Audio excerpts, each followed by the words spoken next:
Yo, what's going on? We got a chance to interview an icon by the name of Jonzi D, who's also the artistic director of Breaking Convention. In this discussion, we hit some major topics, such as colorism, when he fell in love with hip hop, and the impact the Black Lives Matter resurgence had on his creativity. Check it out.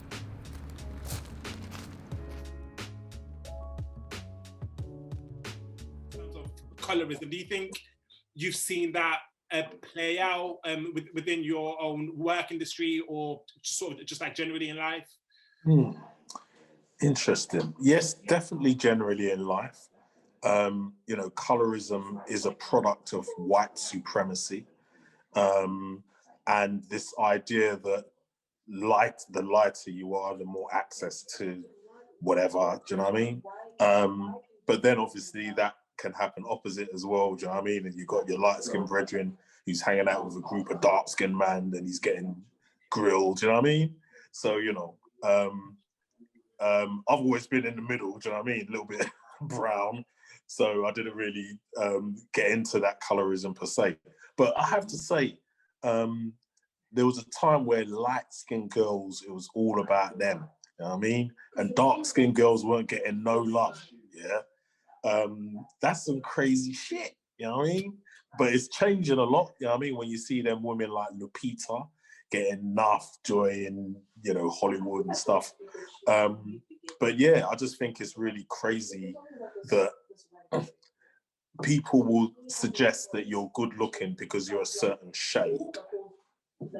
We've all seen ugly light-skinned people. Do you know what I mean? It's some stupid shit, really. Do you know what I mean?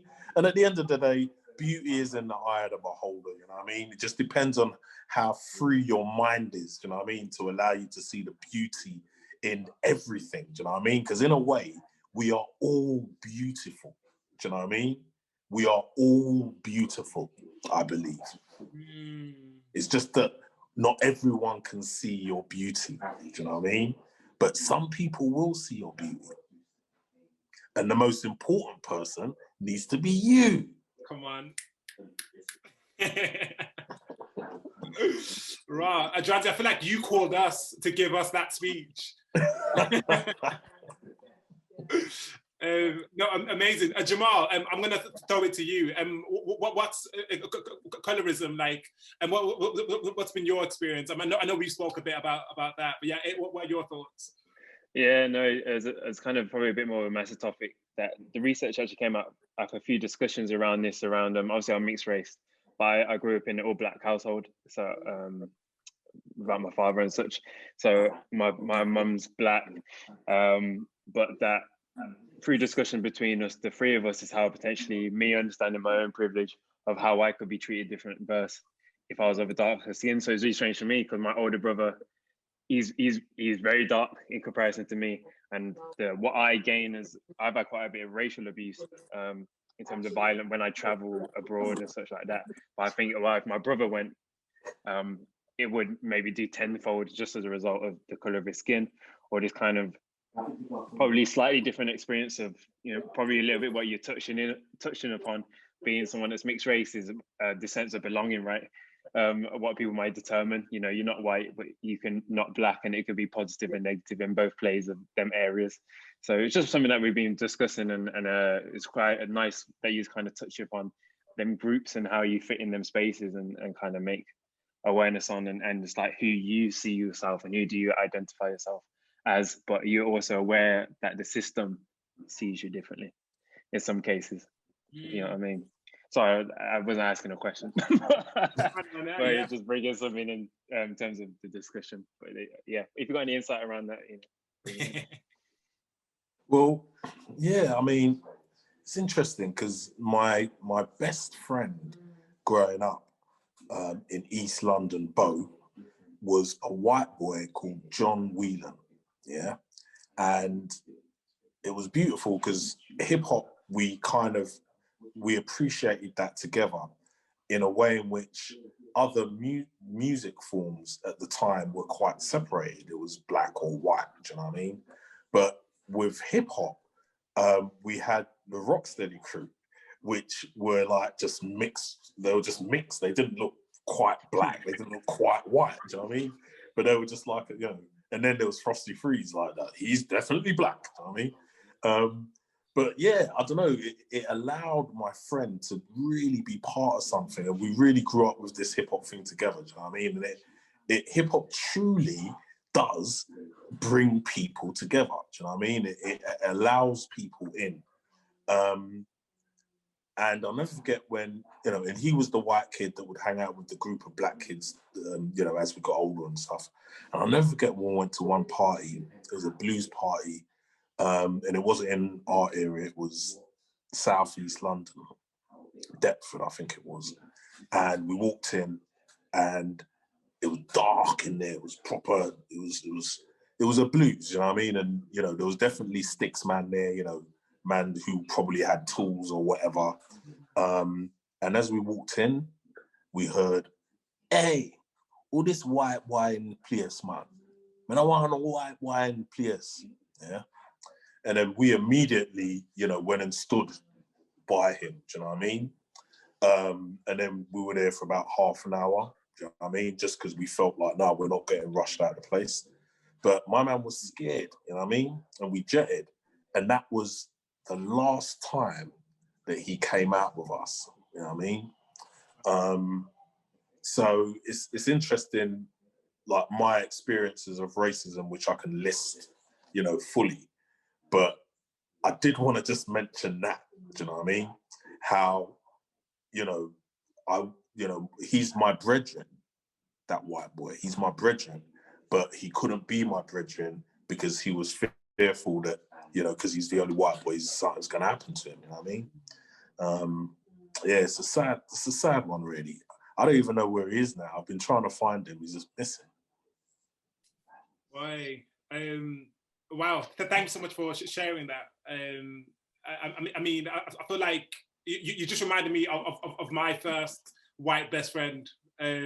And I remember growing up thinking, well, does every black guy just have a white best friend? You know what I mean? Because, but I think you touched on something really important, you know, about like the dynamics. And I think when it comes to race, you always think about black almost being this minority and it's the anomaly in a lot of circumstances. But what happens when the white person, the white boy, is the minority in a room, and just all of that sort of shifting. Yeah, and I think that story was just really insightful into a moment. But then how many people maybe feel like that on like a daily basis due to, you know, a number of reasons. You know, this racism thing, like I live it, do you know what I mean? And I've just grown resilient to it. I just don't want to let it get into my mind and make me feel like I'm lesser than that white person, do you know what I mean? That's something that I do not feel, do you know what I mean?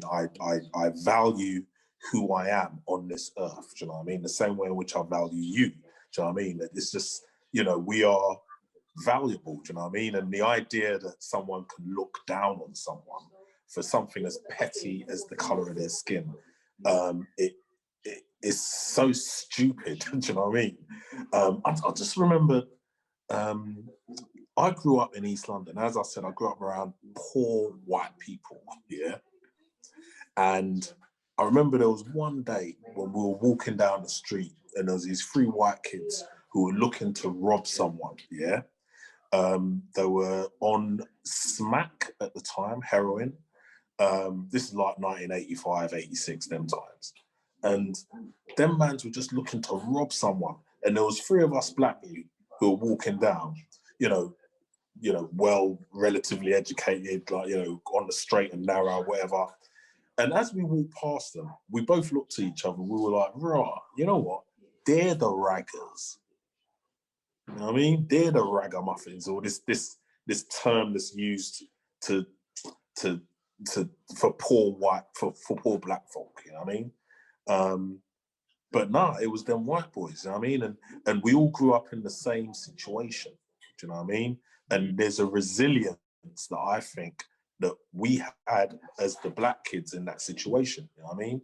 We had less money than them. Do you know what I mean? Actually, we had less money than them. We had less access to stuff. Yet they couldn't get through the street run-ins, you know what I mean?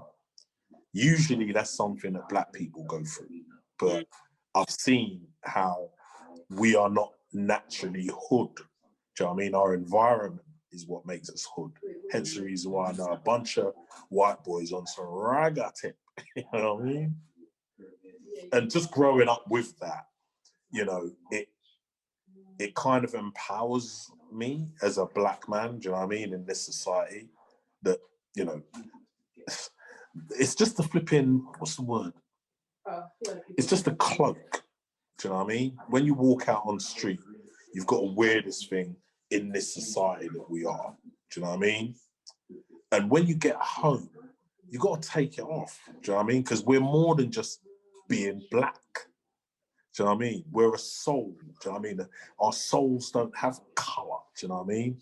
And our spirits don't have these colour. Do you know what I mean? Our spirits are identifiable by our fingerprint. Do you know what I mean? Only we are like that. Do you know what I mean?